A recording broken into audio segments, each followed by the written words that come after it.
tapi rasa iman itu ada. Ya, sama seperti kita punya semangat, sama seperti kita punya ambisi, punya cita-cita, punya sehat.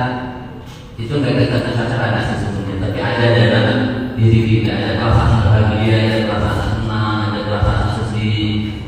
Itu juga sesuatu yang sesungguhnya nggak bisa kita lihat secara kasat mata kita, tapi bisa kita rasakan. Begitu juga dengan keimanan kita kepada Allah Subhanahu wa Ta'ala. Dan dalam sejarah ternyata kalau kita membaca surah terkait dengan Isra dan Mi'raj ini juga itu ada perkataan keimanan kepada Allah Subhanahu wa Ta'ala. Sampai kemudian sahabat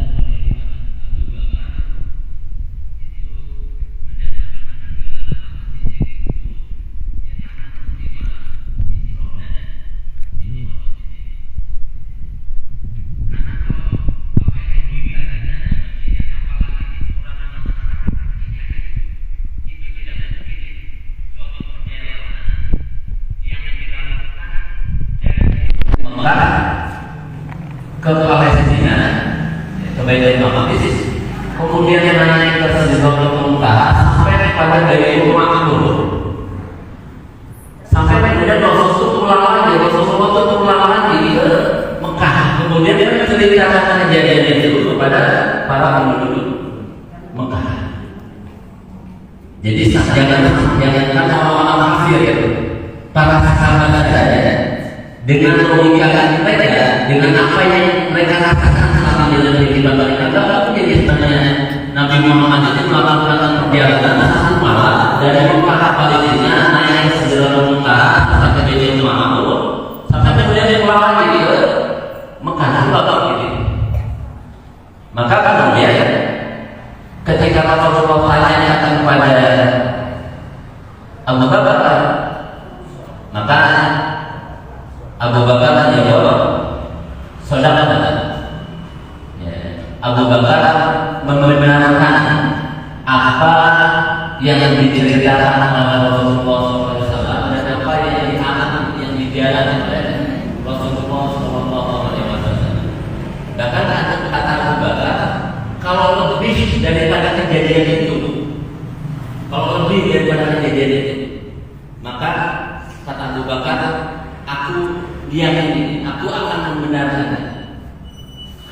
Kadang kan kita ini logika kita manusia ini melihat sesuatu yang sudah biasa, tapi ketika kita membandingkan sesuatu yang terjadi pada sesuatu yang sudah biasa, kita kan terlepas lupa pada hukum-hukum yang lain yang terjadi seperti itu. Padahal fenomena seperti ini, ya, perjalanan sesuatu dari Islam itu sebenarnya kalau kita kemudian kembali pada apa yang ada pada diri kita saja, misalnya nyawa kita, ya, misalnya nyawa kita, itu kan ada pada tubuh kita, ada pada jasad kita, pada kita rasakan bahwa nyawa ini masih ada, sehingga kemudian jasad kita bisa bergerak. Bisa bergerak di jasad yang tadi karena kita masih diberikan, masih ada nyawa dalam tubuh kita. Padahal ketika nyawa ini dicabut oleh Allah Subhanahu Wa Taala dari alam dunia naik kepada alam ruh, yang itu alamnya sudah tidak bisa lagi kita logikakan, kita pakai hukum-hukum yang ada di dunia ini. Itu sudah berbeda alamnya, sehingga kemudian hukumnya sudah berbeda. Tapi pada kenyataannya sebenarnya diangkatnya nyawa kita sampai kemudian dia keluar dari jasad kita, sampai kemudian jasad kita, badan kita yang nanti ketika nyawa ini keluar dicabut, maka tidak bisa berfungsi lagi. Ya, itu sebenarnya sesuatu yang tidak bisa kita cerna dengan logika kita, yang tidak bisa kita cerna dengan logika kita sebenarnya. Artinya itu menggunakan hukum Allah Subhanahu wa Ta'ala. Ketika Allah berkehendak terkait dengan sesuatu, maka sesuatu itu pasti akan terjadi. Makanya sesungguhnya ketika kita bicara tentang Isra Mi'raj ini, kita juga kemudian dimensi keimanan kita kepada Allah Subhanahu wa Ta'ala. Coba kalau kita perhatikan ayat yang bunyinya a'udzubillahi minasyaitonir rajim, laqad kana lakum fi rasulillahi uswatun hasanah liman kana yarjullah wal yawmil akhir wa dzakarallaha katsiran. Jadi ayat dalam Al-Qur'an yang bunyinya yang Allah menekankan agar kita menjadikan Rasulullah itu sebagai uswah hasanah, sebagai suri tauladan. Tapi Allah mengumumkan liman kana yarjullah. Ya. Jadi kita ini, kalau kita hidup iman kita kepada Allah Subhanahu wa Ta'ala, ya, kemudian Allah mengatakan, Allah menetapkan hanya satu orang yang dalam hidup ini oleh siapa saja, oleh yang laki-laki, oleh yang perempuan, oleh yang anak-anak, oleh yang dewasa, oleh orang tua, dalam masalah akidah, dalam masalah akhlak, dalam masalah ibadah, dalam masalah sosial, dalam masalah politik, dalam masalah dakwah, yang Allah jadikan sebagai suri tauladan hanya satu manusia. Ya. Jadi siapa biasanya atau siapa anak saya yang akhlak menjadikan saya sebagai ibu, maka pastilah saya sebagai manusia biasa itu pasti akan lebih banyak kekurangannya. Ya. Tapi ketika saya menjadikan Rasulullah sebagai tauladan, maka insya Allah saya akan lebih bisa memperbanyak hal-hal yang menjadi contoh yang baik bagi anak-anak saya, daripada saya tidak mengimani Rasulullah, tidak mengimani Allah Subhanahu wa Ta'ala, dan kemudian tidak mengimani Rasulullah SAW. Yang konsekuensi tuntutan kita mengimani Rasulullah itu diantaranya kita menjadikan beliau sebagai suri tauladan. Maka ketika saya sebagai ayah tidak bisa menjadi model, tidak bisa menjadi contoh, tidak bisa menjadi pendidik bagi anak-anak saya, maka anak-anak saya ini akan keluh dalam berkata, ya, dalam memerintahkan, ya, hal-hal yang baik ketika saya tidak memiliki hal-hal yang baik.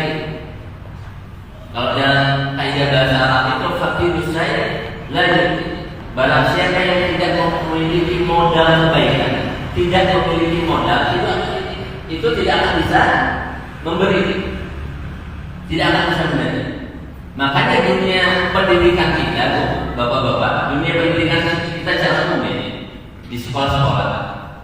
Ya. Kalau kita kan berbicara tentang bahwa tujuan pendidikan itu adalah pembentukan karakter, tapi karakter itu tidak dicontohkan, tidak mereka dapatkan, murid-murid itu tidak mendapatkannya dari guru mereka. Maka itu hanya tinggal teori saja. Ketika tidak ada contoh, ketika tidak ada model yang basis mereka hidup. Kan Allah itu mengatakannya yang ladina amanu lima taqulu malah taf'alu kabura maqtan indallahi an taqulu malah taf'alu. Jadi percuma banyak bicara tanpa contoh, percuma banyak bicara tanpa ketawadan. Kabura maqtan indallahi an taqulu malah taf'alu. Justru kemudian Allah melakukan kepada orang-orang yang lisannya hanya bicara saja, tapi tidak mengamalkan, tidak mencontohkan, tidak mencontohkan. Maka kita akan kemudian didapatkan Rasulullah figur dalam semua aspek, sebagai ayah, sebagai suami, sebagai sahabat, sebagai dai, sebagai diplomat, sebagai politikus, maka sebagai pemimpin diri, dan itu semuanya lekat ada pada Rasulullah SAW.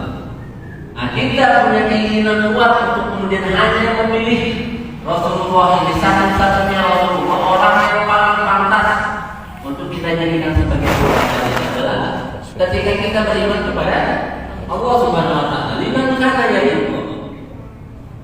Jadi barang siapa yang ingin masuk ke dalam surga, ya kata Rasulullah, hendaklah, tidak kata Allah Subhanahu wa Ta'ala, hendaklah mereka kemudian menjadi Rasulullah itu sebagai suri tauladan dalam semua aspek, bukan dalam semua bidang, akidah, ibadah, akhlak, muamalah, siasat, politik, masalah kesehatan, masalah pendidikan, tarbiyah, edukasi, itu semuanya masalah manajemen pemerintahan itu ada contohnya dari Rasulullah SAW. Jadi bapak-bapak ibu yang dimuliakan oleh Allah Subhanahu Wa Taala, kalau kemudian kita mahabbah kepada Rasulullah, cinta kepada Rasulullah, kemudian kita mengungkapkan kecintaan itu dalam bentuk kita bersalawat kepada Rasulullah, dalam bentuk kita kemudian menjadikan Rasulullah itu benar sebagai cermin bagi kita untuk melihat diri kita seperti apa diri kita ini. Maka kemungkinan besarnya, bukan kemungkinan besarnya, jadi seperti ini. Kan Rasul itu kulun Quran. Jadi Quran yang berjalan itu Rasulullah. Jadi kalau kita ini ingin menjadi mukmin yang baik, kalau kita kemudian punya keinginan cita-cita untuk masuk ke dalam surga, maka agar bisa kemudian masuk ke dalam surga ini tidak ada pilihan lain kecuali kita harus kemudian menjadikan Rasulullah itu sebagai tauladan. Nah, terlepas dari kemudian perbedaan pendapat antara kelompok-kelompok Islam terkait dengan tingkatan-tingkatan seperti ini, saya pikir ini untuk mendewasakan kita umat Islam. Jangan sampai kemudian disuruh kita mengaku bersaudara, yang bersaudara kita dikatakan iman kepada Allah Subhanahu Wa Taala, tapi karena ada perbedaan masalah seperti ini, keluarlah bahasa-bahasa, keluarlah pernyataan-pernyataan, keluarlah lisan-lisan, diperlihatkanlah sikap-sikap yang kemudian tidak mencerminkan orang yang bersaudara. Masalah perbedaan, kalau kita mau bicara perbedaan dalam satu sudah terlalu banyak, dan para ulama sudah sangat bertoleransi, sudah membuat kaidah-kaidah terkait dengan perbedaan-perbedaan yang terjadi di antara para ulama sendiri. Di antara para ulama sendiri. Jadi tetap kita harus kemudian menjaga ukhuwah di antara kita, saudara di antara kita. Nah, bapak-bapak dan ibu yang dimuliakan oleh Allah Subhanahu Wa Taala, kembali kepada sebenarnya kalau kita bicara ayat terkait dengan Isra dan Mi'raj itu yang banyak dijadikan sandaran itu adalah surat ke-17, surat Al-Isra. Ayat yang pertama, bahkan dari Isra ini layan dengan Masjidil Haram ila Masjidil Aqsa alladzi barakna hawlahu linuriyahu min ayatina innahu huwas samiul basir. Jadi kalau kita utuh melihat ayat ini, sebenarnya ayat ini berbicara tentang peristiwa Isra dan Mi'raj itu sendiri. Kemudian yang Allah ini kan dengan Masjidil Haram ila Masjidil Aqsa. Kejadian Masjidil Haram di Makkah dan Masjidil Aqsa di Palestina. Pertama ada sisi Isra-nya, ayat yang berbicara. Kemudian ada yang bicara tentang tempat dari sisi geografis ini. Yang kita juga boleh lupa. Boleh lupa bahwa kemudian ayat ini berbicara tentang Mekah dan Baitul Maqdis di Palestina. Sebelum Mekah itu dijadikan kiblat, maka sebenarnya kiblat pertama umat Islam itu adalah Baitul Maqdis. Yang pertamanya. Makanya sampai hari ini dan tidak ada perbedaan di kalangan ulama terkait dengan ini. Ada 3 tempat suci kaum muslimin. Kita kan hanya sering itu mendengar itu 2 saja. Mekah dan Madinah saja. Padahal tempat suci yang ketiga itu adalah Baitul Maqdis. Bahkan kalau kita lihat hadis-hadis tentang ada di Yaman, barometer ukuran keimanan kita nanti di akhir zaman itu justru adalah Baitul Maqdis, Syam, daerah Syam. Jadi daerah Syria, kemudian Lebanon, kemudian Yordania, kemudian Palestina itu masuk daerah Syam. Jadi barometer ukuran keimanan kita kata di akhir zaman itu adalah daerah Syam kata Rasul. Bukan Mekah dan Madinah, tapi justru kemudian Syam. Karena akan terjadi Armageddon itu perang akhir zaman, perang besar akhir zaman itu akan terjadi di daerah itu. Lebih spesifik lagi, lebih khusus lagi. Ya, para ulama itu setelah mengkaji ini, ya, yang dimaksud Syam itu adalah Palestina kan? Karena di sana ada Baitul Maqdis. Kemudian sampai hari ini ada tempat Baitul Maqdis itu yang disebutkan oleh Allah Subhanahu wa taala dalam surat Al-Isra terkait dengan Isra Mi'raj itu, yang sampai hari ini negeri ini masih dijajah oleh bangsa yang dilaknat oleh Allah Subhanahu wa taala, yaitu bangsa Islam. Jadi kebangkitannya Palestina itu, kalau kita jujur membaca sejarah Indonesia, salah satu negara, jadi negara-negara yang pertama kali mengakui kemerdekaan Indonesia itu adalah negara-negara Islam. Ini kita catat, ya, Mesir, Pakistan, Palestina. Jadi bukan negara-negara Eropa. Jadi ketika itu Palestina itu adalah sebuah negara, punya wilayah, punya teritori. Kemudian wilayah ini hari ini dirampok oleh orang-orang Israel yang sebenarnya awalnya kedatangan orang Israel mereka hanya minoritas saja, hanya minoritas saja. Tapi kemudian dengan konspirasi PBB, dengan konspirasi negara-negara Eropa dan Amerika, maka kemudian didatangkanlah imigran Yahudi yang didahului kejadiannya dengan peristiwa Holocaust. Ya, jadi pembantaian orang-orang Yahudi oleh Nazi Jerman, oleh Hitler, yang kurang lebih korbannya sampai 2 juta orang. Tapi ada juga kemudian para pengamat yang mengatakan ini juga Holocaust ini adalah rekayasa Yahudi agar mereka mendapat pembenaran, mereka bisa kembali ke negara yang negeri yang dijanjikan, yaitu Palestina. Maka sampai hari ini Israel itu selalu berlindung di payung Holocaust ini, ya, sebagai pembelaan terhadap apa yang mereka lakukan terhadap saudara-saudara kita di Palestina. Jadi satu-satunya negara sampai hari ini yang dijajah dan penduduknya dizolimi itu adalah Palestina. Dan awal sebutkan.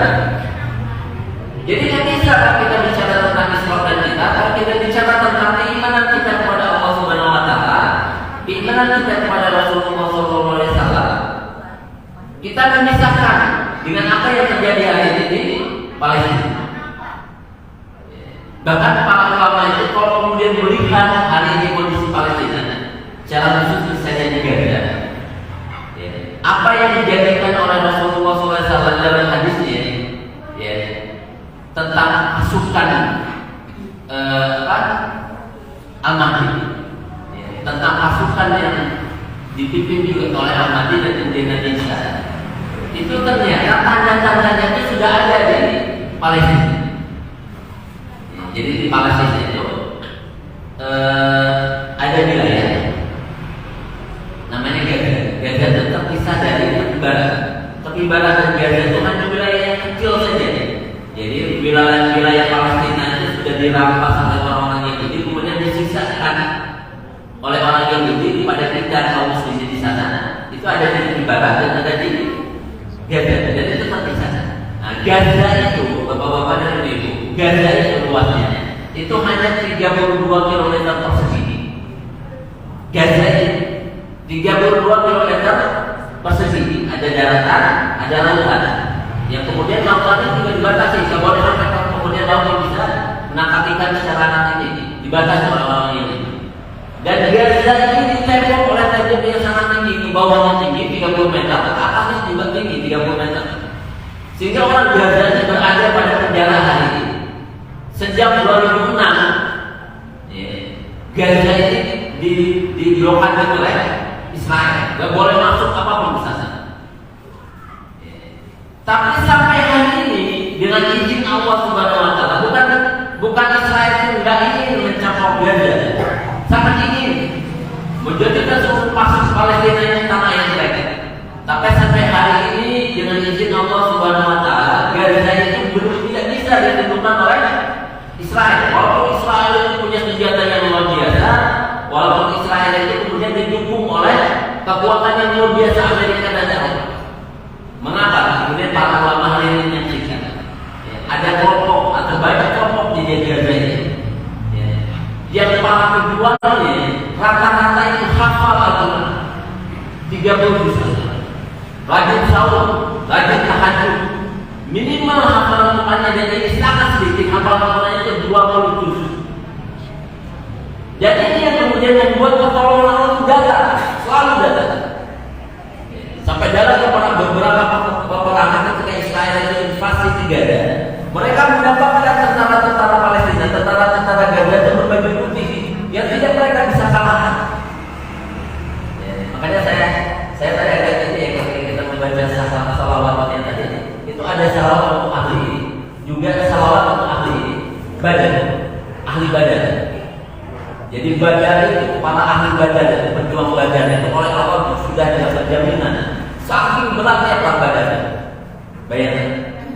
Jadi perang pertama setelah Rasulullah hijrah ke Madinah, 2 tahun setelah hijrah itu ada perang badan. Itu perang pertama. Perang pertama. Bukan berarti kaum muslimin udah gagal, justru masih berada dalam kondisi yang lemah.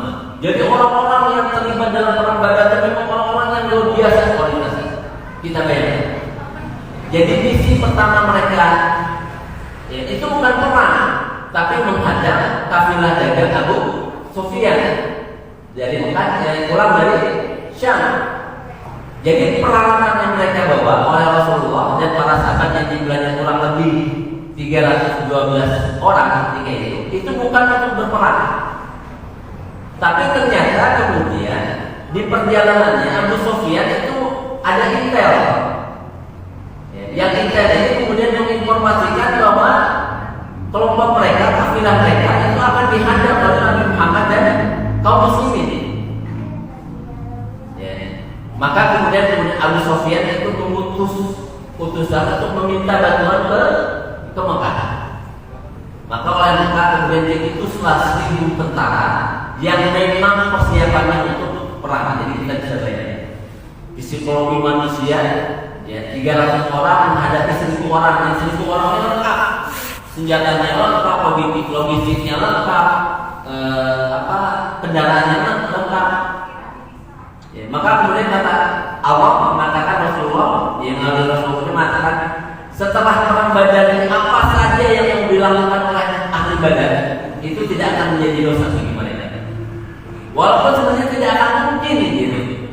Kemaksiatan itu dilakukan oleh ahli Badar karena kualitas keimanan mereka yang luar biasa. Sampai kalau kita asli Pak Haji menghafal mungkin ayat-ayatnya. Kalau kita membaca surat Al-Anfal itu, awal-awal surat Al-Anfal itu berbicara tentang perang Badar. Jadi yas'alunaka 'anil anfal qul al-anfalu lillahi wa lirrasul. Jadi itu terkait dengan keimanan saja. Jadi dalam kondisi seperti itu, Allah itu hanya minta kepada kita, orang-orang yang beriman, sudah serahkan semua urusan itu kepada Allah.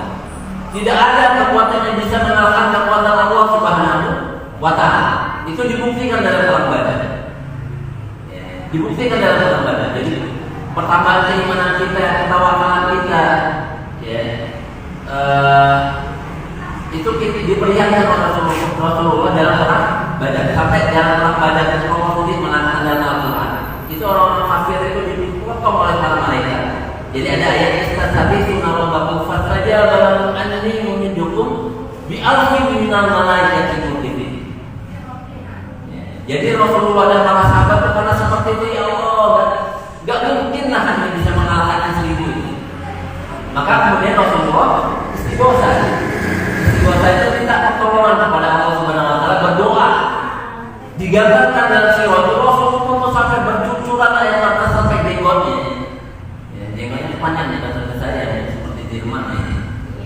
selanjutnya itu dia air mata Rasulullah itu bercucuran, meleleh bercucuran ketika istighosa. Apa yang salah satu yang diucapkan Rasulullah? Ya Allah, kalau Engkau tidak menangkan kami besok pagi dalam perang Badar ini, maka setelah ini tidak ada orang yang akan membantu. Sampai seperti itu Rasulullah berdoanya kepada Allah. Saking dahsyatnya perang Badar ini. Bayangkan 300 melawan 1000 orang, yang 300 itu apa? Maka kita udah serahkan urusannya kepada Allah. Kuatkan keimanan kalian kepada Allah. Maka kemudian Rasulullah jawab istasari istighosa ini bi alfin minal malaika dimudi. Kata apa? Jangan khawatir kalian, akan aku utus pada kalian 1000 tentara, 1000 malaikat yang datang secara bergelombang. Dan ini juga yang saya ceritakan tadi yang terjadi di Gaza.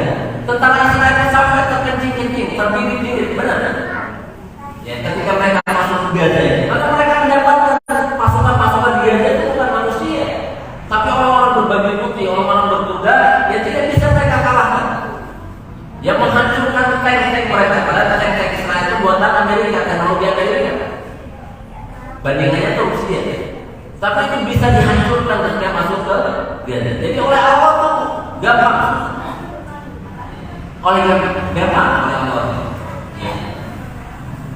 Jadi jangan kita lupakan juga ketika kita bicara tentang Isra dan Mi'raj ini, negeri yang diberkahi oleh Allah Subhanahu wa taala ini negeri Palestina. Nah, baru saya akan bicara Isra-nya. Jadi kalau kita bicara Isra itu ada peristiwa yang mendahului. Ya, ada peristiwa yang mendahului ini. Siapa yang benar-benar punya masalah? Ibu-ibu punya masalah? Masalah apa? Masalah anak, masalah cucu, masalah ekonomi, masalah rumah, masalah tanah, ya macam-macam lagi. Minyak goreng naik.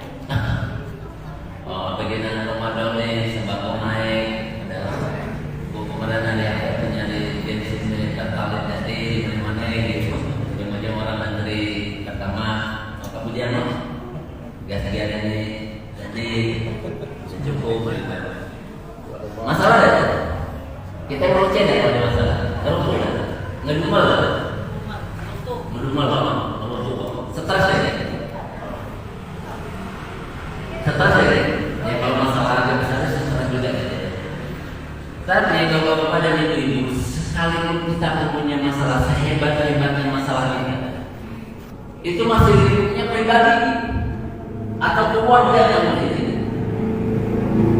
Benar tidak? Kalau kita punya masalah, kita keluarga kita, pribadi kita, atau keluarga kita lah. Ya, sampai saya dengar hari ini, ya, ada ibu-ibu, ada ibu dan bapaknya yang ujung-ujungnya harus kemana-mana individual berhutang, gara-gara anaknya. Jadi ternyata orang tua sampai seperti ini. Ya, anak udah gede, bikin masalah terkait dengan keuangan, utang, tapi kemudian yang penitik hidup ini adalah orang tua. Ya, orang tua. Sedangkan Rasulullah itu ketika akan sakratul maut saja, salah satu yang disebutkan oleh Rasulullah, yang ditanyakan oleh Rasulullah adalah umat.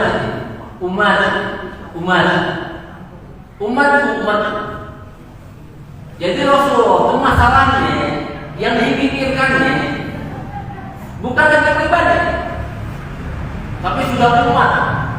Jadi Rasulullah itu sedih terkait dengan umat. Rasulullah itu sedih terkait dengan dakwah. Itu Rasulullah.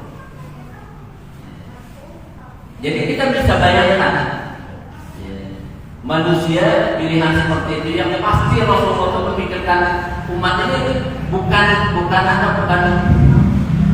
pencitraan, bukan formalitas, enggak. Tapi sampai Rasulullah itu memang menangis, gitu, memikirkan kita, ingin agar kemudian umat ini beriman, mendapatkan hidayah dari Allah Subhanahu wa Ta'ala. Nah, Isra dan Mi'raj ini ada peristiwa yang mendahului ini.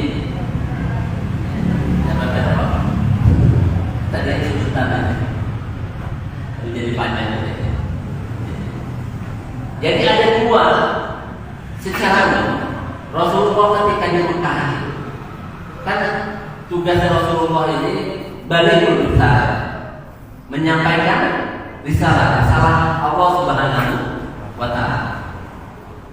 Maka di Mekah ini kondisinya banyak orang yang kemudian menentang dakwah Rasulullah. Ya, sampai para sahabat itu dizalimi. Ya, ada Bilal, ada Yasir, Amr bin Yasir, ada keluarga Yasir. Itu disiksa oleh orang-orang kafir di Mekah. Ya. Ada dua orang yang melindungi dakwah Rasulullah ini, pertama istrinya Khadijah, kemudian pamannya Abu Thalib. Nah, ternyata kejadian yang mengawali sebelum terjadinya Isra Mi'raj adalah meninggalnya dua orang yang dicintai oleh Rasulullah, sekaligus dua orang yang memberikan perlindungan terhadap dakwah Islam ketika itu. Jadi kita bisa bayangkan. Jadi yang membuat Rasulullah sedih sampai kemudian tahun itu disebut dengan tahun kesedihan, itu bukan karena punya uang, karena punya nasi, roti, bukan karena nggak bisa beli mobil, bukan karena nggak bisa beli rumah. Tapi Rasulullah itu sedih karena bisa membayangkan ke depannya setelah ditinggalkan oleh Siti Khadijah dan ditinggalkan oleh Abu Thalib ini. Rasulullah membayangkan bagaimana beratnya dakwah ini, bagaimana beratnya orang-orang kafir untuk kemudian melakukan penentangan terhadap Rasulullah SAW. Padahal jumlah kaum muslimin pengikut Rasulullah SAW di Mekah itu masih sangat sedikit. Bahkan dalam sejarah itu tinggal lebih dari 400. Jadi yang hijrah ke Madinah itu kurang lebih seperti itu jumlahnya. Yang hijrah ke Madinah.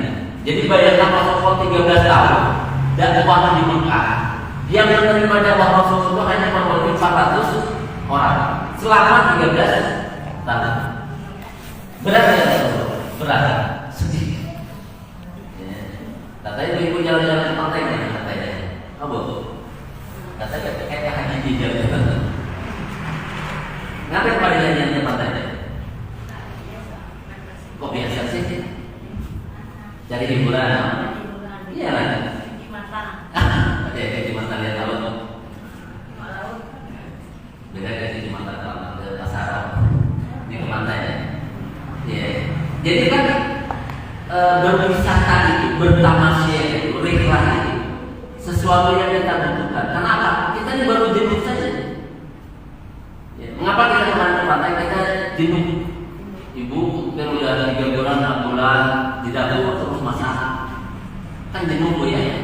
Hari-hari lah jalan ke bapak pantai.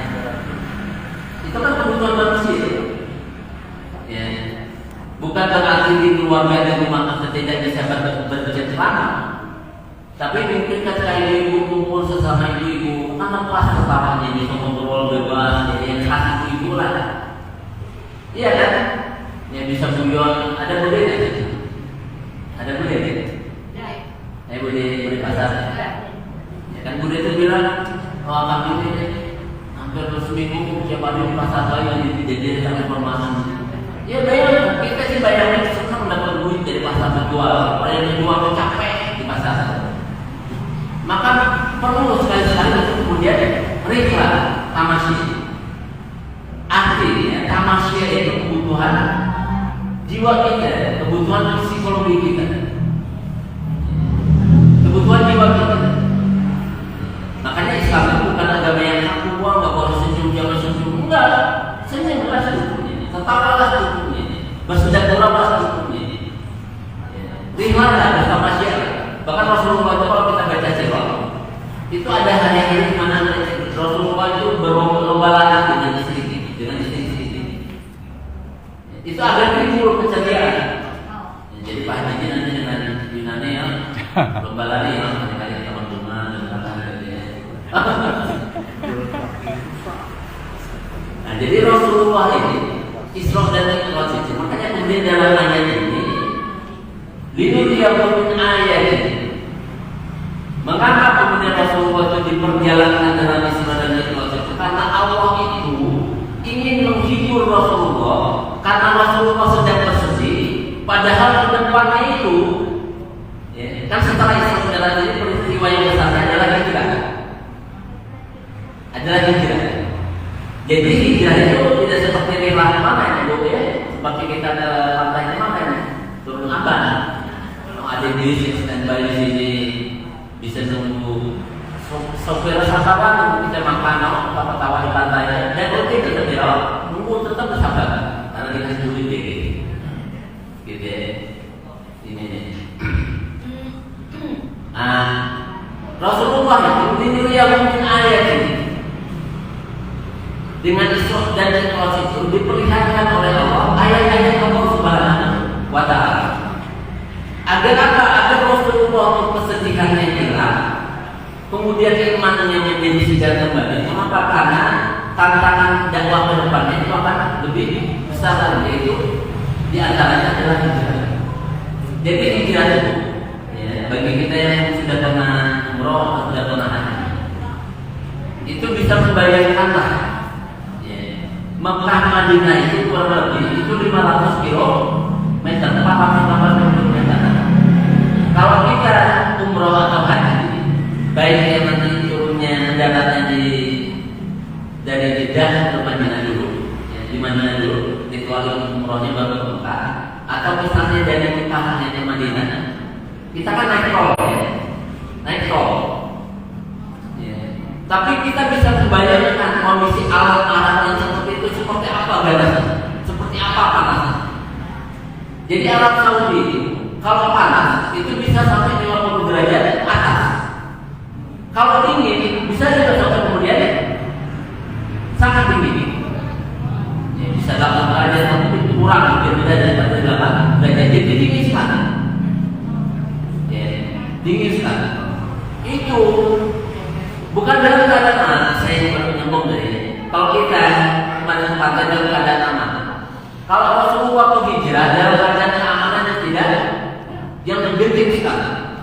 Sampai kemudian tidurnya Rasulullah itu harus digantikan oleh Ali bin Abi Thalib dalam sejarah. Saking genting. Karena Rasulullah itu akan dibunuh. Ya, hanya satu orang yang hijrah. Mungkin kalau sekarang orangnya kelas lainnya gitu ya. Kelasnya Umar bin Khattab.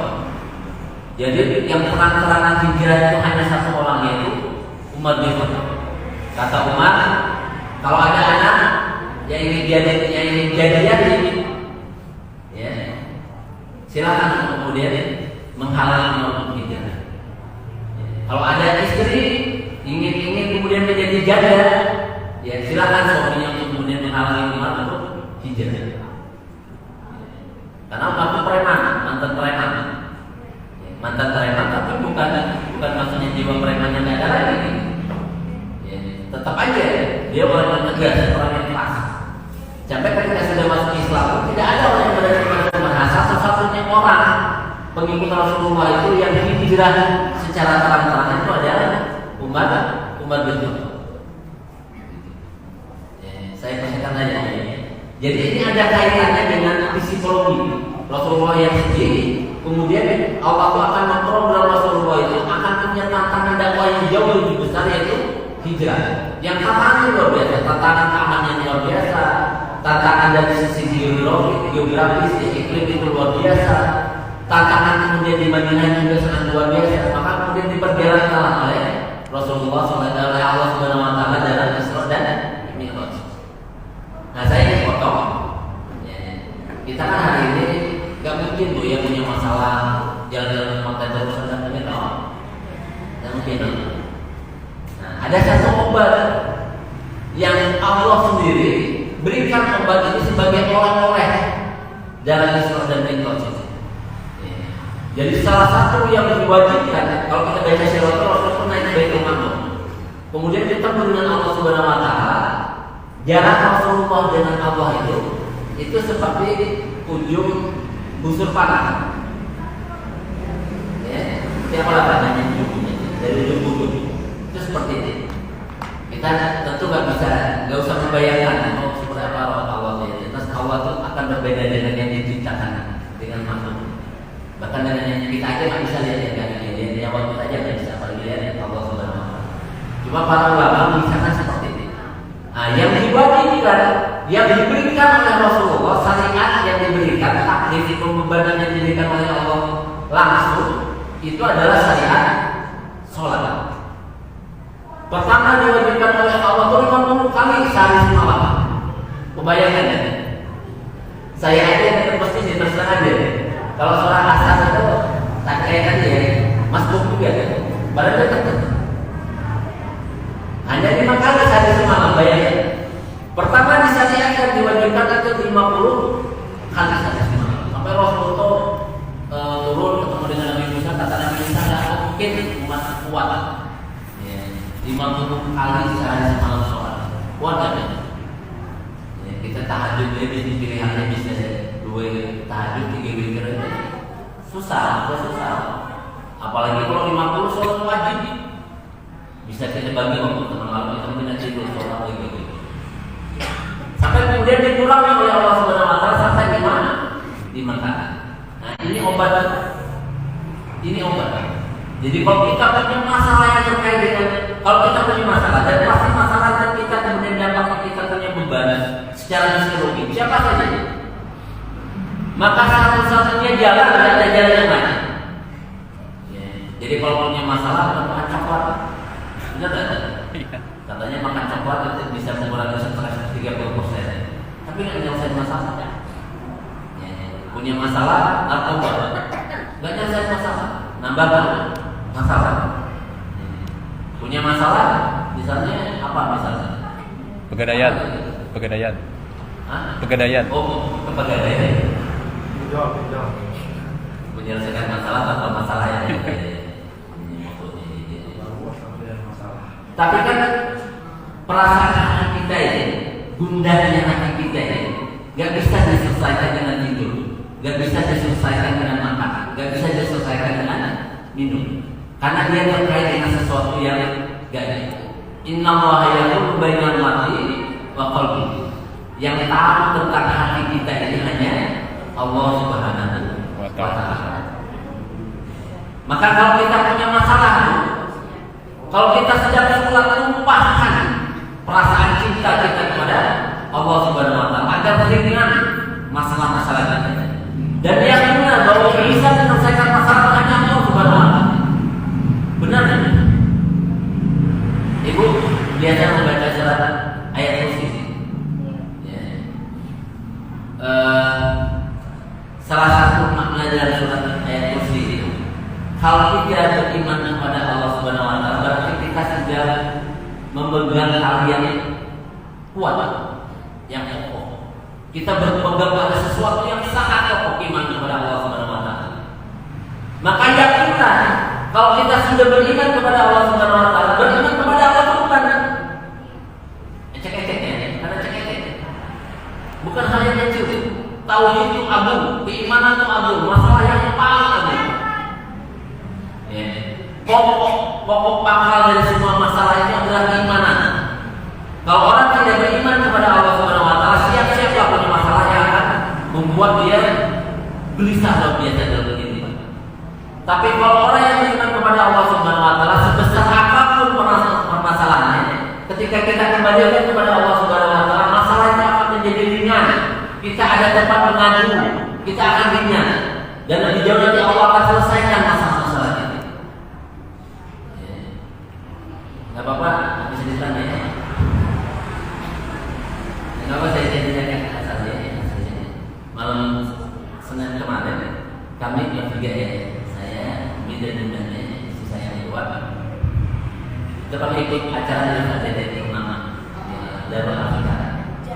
Kemudian ada pembawa acara itu bukan pembawa acaranya, penceramah itu ada 2, Ustaz Muhayyad Akali sama Ustaz Agus Edward, personil senada. Awal-awal belum senada, vokalis senada Jenazah. Gak disalah-salah. Ya, Agus Edward itu bilang, siapa ke bapak-bapak, siapa hari ini yang malam ini bapak-bapak yang punya istri 2. Ya, ini bawa bunda sama punya, ibu-ibu udah tahu ya, ada tahu ya saya poligami ini. Dan saya lamaran dengan kakak saya juga saya poligami ini. Ya, saya ini mikir istri saya di belakang, saya bawa dua-duanya. Kalau saya katakan nanti istri saya bilang Pak Habib mencut. Jadi saya katakan terkejut mereka. Kemudian saya ditanya, tapi ini benar ya, tapi pengalaman pribadi saya mungkin nggak sama ya bapak-bapak dan saya. Ya, saya bilang juga ke istri saya. Jadi saya tuh meyakini hal ini. Kalau saya mau melakukan apa-apa, bahkan yang menjadi tantangannya itu orang berat. Ya. Tapi kalau saya sudah ringan karena Allah Subhanahu Wa Taala, karena saya yakin Allah akan memudahkan urusan ini, dan saya merasa ringan. Cek bahasa saya merasa hampa, banyak hampa. Gak tahu, saya ditakdirkan tuh ringan aja kita akan lakukan ini. Dan saya yakin Allah akan mendukung saya, akan memberikan kemudahan kepada saya. Ustaz Agus ketika tanya, kok Pak Yuda ini apa mau poligami? Saya bilang nggak tahu saya, cuma saya merasakan saya akan diberikan kemudahan karena saya merasa diringankan oleh Allah Subhanahu Wa Taala. Menurut saya itulah iman. Kalau kita sudah yakin kepada Allah Subhanahu Wa Taala, serahkan semuanya kepada Allah, Allah akan selesaikan masalah apa. Allah akan mudahkan, bukan tidak ada masalah. Akan ada masalah ekonomi, akan ada masalah hubungan segala macam. Tapi Allah akan selesaikan, Allah akan ringankan, Allah akan mudahkan. Itulah yang terjadi dalam sejarah Rasulullah SAW. Jadi masalah-masalah kehidupan ini, ya, nggak bisa kita pisahkan dari Allah Subhanahu Wa Taala. Saya ketika diberikan musibah stroke, ibu-ibu tahu mungkin bagaimana saya stroke. Jalan saya angkat kaki saya. Ya. Kalau saya ceritakan 2 minggu saya di tempat terapi di awal ketika keluar dari rumah sakit, 2 minggu pun saya tidak mau berbicara, tidak mau kumpul di rumah lainnya tempat terapi. Orang kumpul di sana saya ngobrol juga jadi sakit ya, stroke sakit ya. Frustasinya luar biasa. Saya itu sangat protes ke Allah. Ya Allah, kok saya seperti ini? Padahal saya ini kalau manusia tidak manusia maksudnya enggak makan gitu. Pasti ada saya maksudnya. Dan saya kesalahan stroke itu ketika kami itu mengadakan acara ke pantai dalam rangka untuk kemudian menyambut Ramadan 2 pekan sebelum Ramadan, dan acara itu pengajian sampai kepada sholat malam. Ya, pengajian tauhid sholat sampai pada sholat malam. Tapi kemudian Allah takdirkan saya pulang dari tempat tamasya itu kemudian kena stroke. Saya 2 minggu. Tapi saya temukan lagi nur itu cahaya. Ya, keyakinan bahwa saya bisa sembuh itu ketika saya kembali kepada Allah Subhanahu Wa Taala. Bahwa yang akan menyembuhkan saya itu bukan manusia, bukan tempat terapi, bukan obat, bukan dokter di dokter. Itu zadat. Saya yakin bukan orang-orang seperti ini, bukan obat. Makanya saya tidak pernah obat itu karena saya putuskan harus obat ini yang obat ini tidak. Saya yakin itu bebas saja.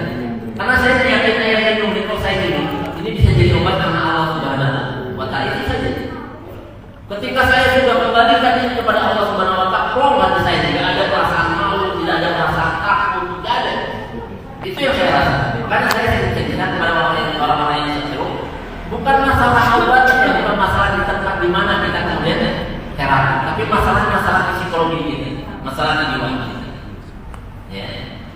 Nah ini bapak-bapak dan ibu-ibu yang diperintahkan oleh Allah Subhanahu Wa Taala, ya, salah satu-satunya oleh-oleh yang langsung dititipkan oleh Allah Subhanahu Wa Taala sebagai obat, sebagai sifat bagi kita. Dan ini obat dari masalah psikologi yang kita hadapi itu adalah sholat. Maka perbaikilah sholat ini. Perbaikilah sholat ini. Benar-benar kita jadikan sholat ini sebagai tempat bagi kita untuk mengadu kepada Allah Subhanahu Wa Taala, menyelesaikan seluruh permasalahan yang kita hadapi dalam hidup. Ya.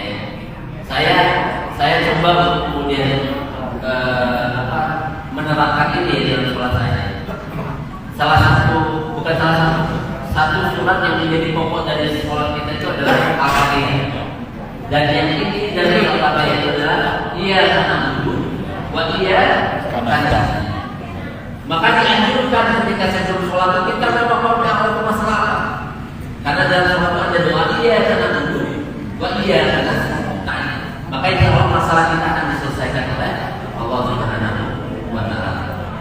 Bapak-bapak dan ibu-ibu yang dimuliakan oleh Allah Subhanahu Wa Taala, dan saya minta maaf ya. Jadi Pak Haji itu saya sebenarnya ada acara dari terjadi.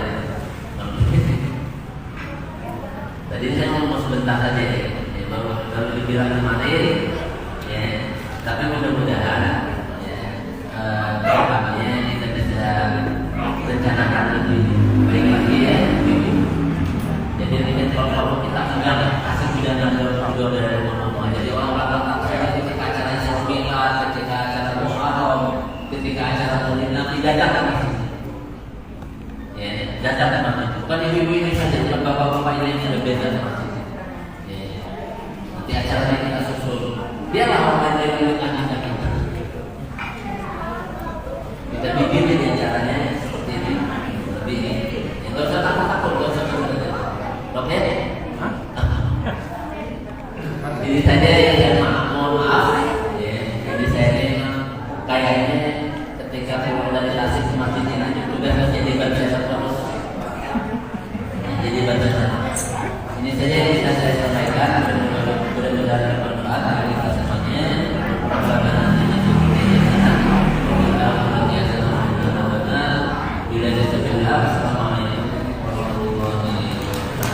Waalaikumsalam warahmatullahi wabarakatuh.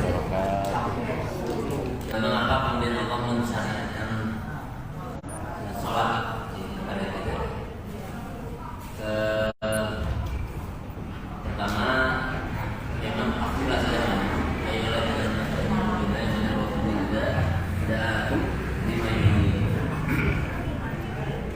jadi Allah memerintahkan segala sesuatu yang dipanggil kepada orang yang beriman. Kata Allah, karena Allah itu tahu, ya, pasti Allah itu tahu. Yang dengan panggilan itu ketika kita penuhi, maka Allah akan memberikan kehidupan memberikan kehidupan kepada kita.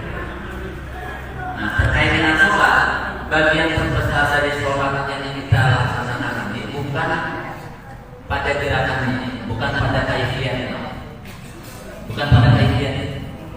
tapi kepada niat.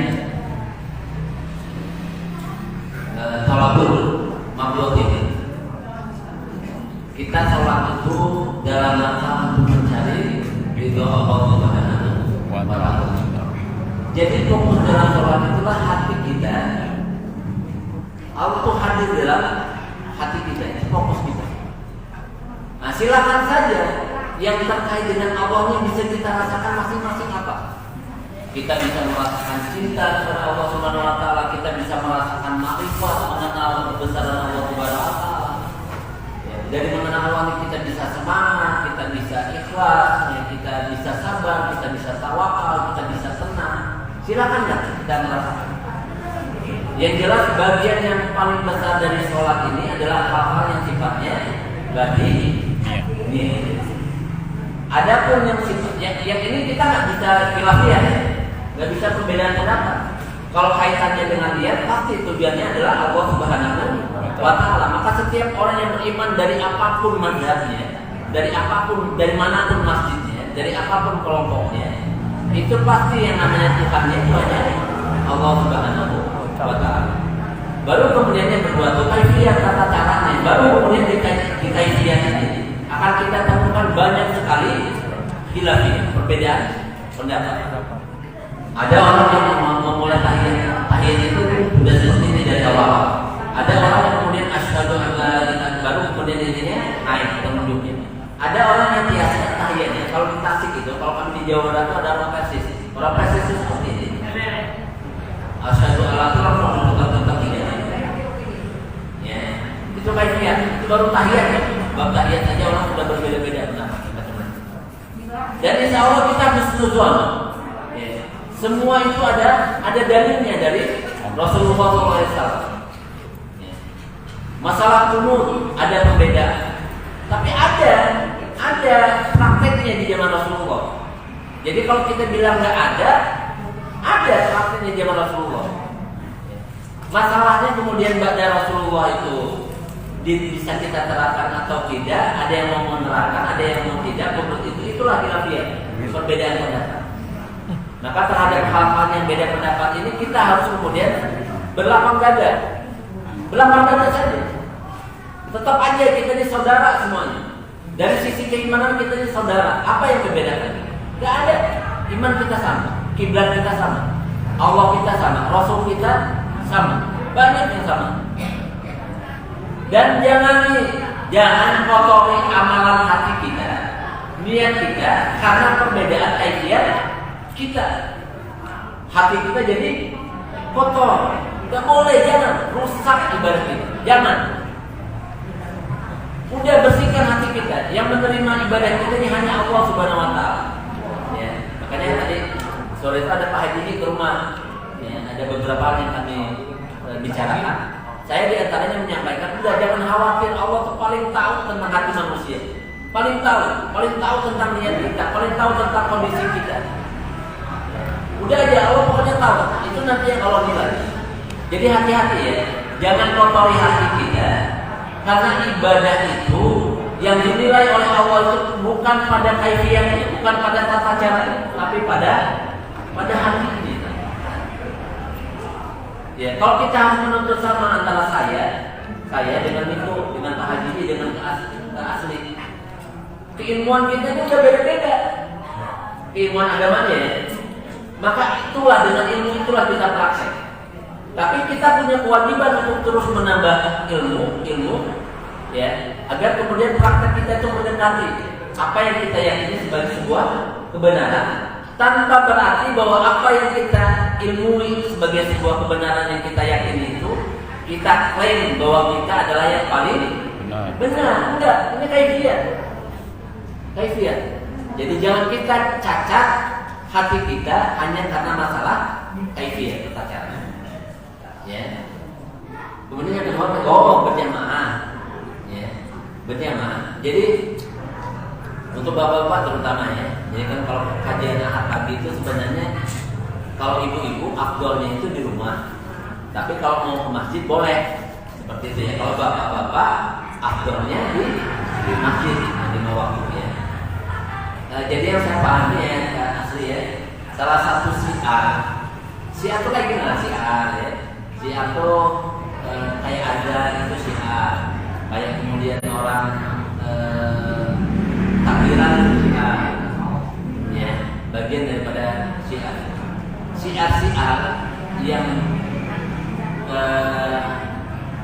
didorong oleh Islam itu diantaranya adalah terkait dengan keberjamaah. Jadi nggak mungkin kita bicara Islam. Jadi seperti inilah saya bilang.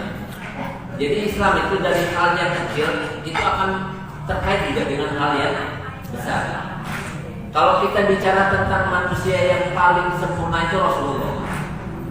Ya. Nah, Rasulullah ini diutus oleh Allah untuk berdakwah, menyampaikan Islam, menegakkan Islam, memperjuangkan Islam. Kalau kita berpikir bahwa Rasulullah hanya manusia yang sempurna, tidak ada dakwah Rasulullah itu sendiri aja. Tapi Rasulullah itu juga kemudian mendidik para sahabat, mengkader para sahabat. Makanya kalau kita bicara Khulafaur Rasyidin yang 4 itu memang sahabat yang terbaik ya, di zaman Rasulullah. Itu kader dakwah Rasulullah SAW. Jadi Rasulullah saja mencontohkan kepada kita dakwah itu akan berhasil kalau kemudian kita berjamaah. Dakwah ini akan berhasil kalau kita memulainya dari sholat berjamaah. Sholat berjamaah itu sampai kalau kemudian kita baca sirot.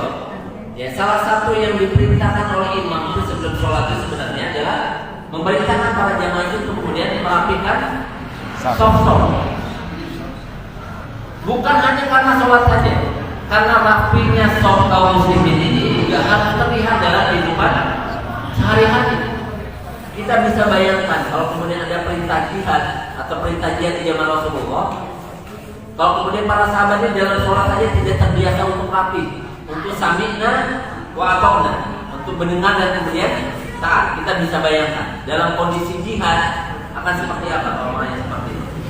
Makanya Rasulullah itu mudah untuk mengatur para sahabat yang ketika berperang, bahkan kemudian mendistribusikan para sahabat itu kemudian menjadi pejabat-pejabat di daerah-daerah yang dikuasai.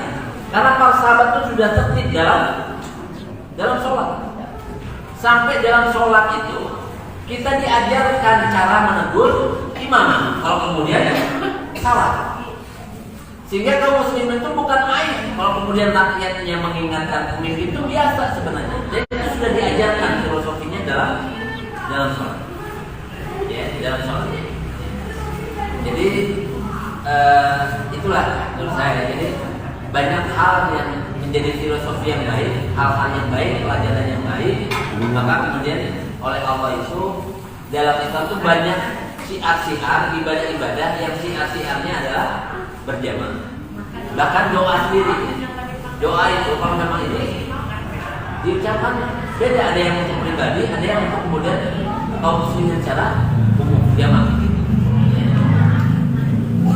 Walau sawab ya, mungkin kabunya bisa nambahin ini.